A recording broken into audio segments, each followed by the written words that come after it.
Hey peeps, Tyler here with a book review for Mood Machine, The Rise of Spotify and the Costs of the Perfect Playlist by Liz Pelly.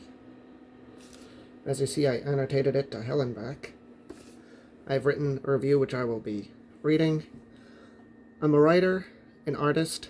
While writing is just one form of art, I of course support artists of all stripes, including musicians, which Spotify really doesn't. And I had no idea just how bad it really is. After reading this, I must say I am disgusted with Spotify, but I have no idea what to do about it. This includes very in-depth reporting, cultural criticism, quotes from Spotify employees, some of which are very disturbing, as well as potential ideas to help solve the problem. Spotify in our current culture is killing art, and for this, music specifically. There is so much history to music, and it's dying. And this talks about some music history I had no idea about. Some of this stuff goes way back, like a century or more. Artists on Spotify don't even make half a penny per stream. Let that sink in. Less than half a penny per stream. Some don't make anything at all. Literally nothing.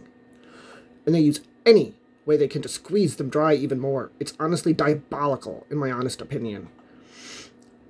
This exposes so many lies Spotify has told. It did not start out about music. Not at all. Here are just a few quotes. You're boxing people into a context and saying we're only going to let you know this much. So you want this, based on what we're allowing you to know, a former Spotify playlist editor told me. If we gave people more context and awareness, then what they want would change.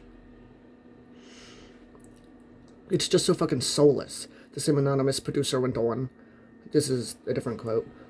It's just so fucking soulless, the same anonymous producer went on. I've watched it happen while participating from within. My natural conclusion was, damn, yeah, I want to make music, but I don't really want to be involved in this.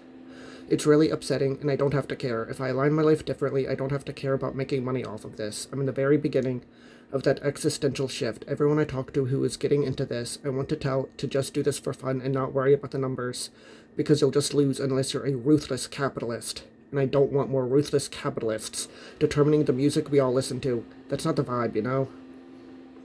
Another quote. There's a playlist called Musical Therapy made by Spotify, filled with generic ambient tracks by artists that don't actually exist.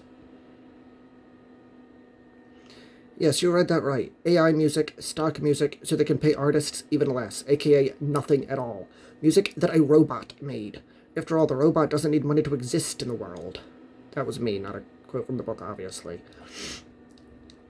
So another quote, the dictionary definition for content is things contained, or that which is contained, but its Latin roots are in the word contenere, don't know if I said that right, which means to surround, enclose, contain, or limit. I often think back to something that Jesse Von Doom, the co-founder of now-defunct open-source platform Cash Music, told me once in an interview. When you subjugate something and call it content, that means it's contained. I don't want art to be contained.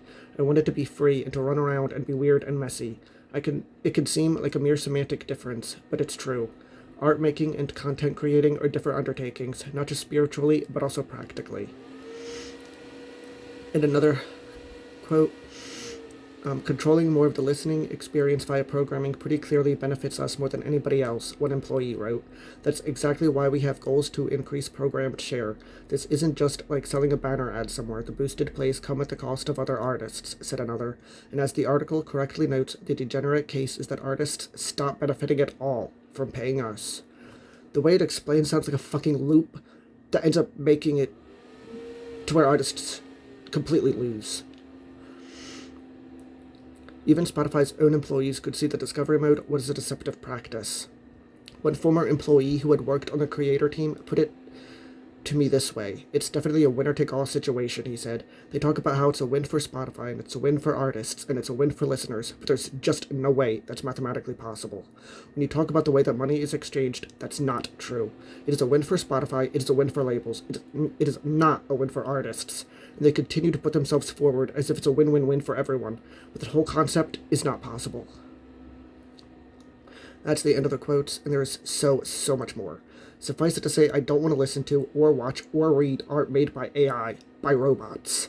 Creativity is part of being human, part of humanity, and artists deserve to be respected, and they aren't. I don't have the answer myself, but this book is an amazing start, and I highly recommend it. So yeah, that's my review.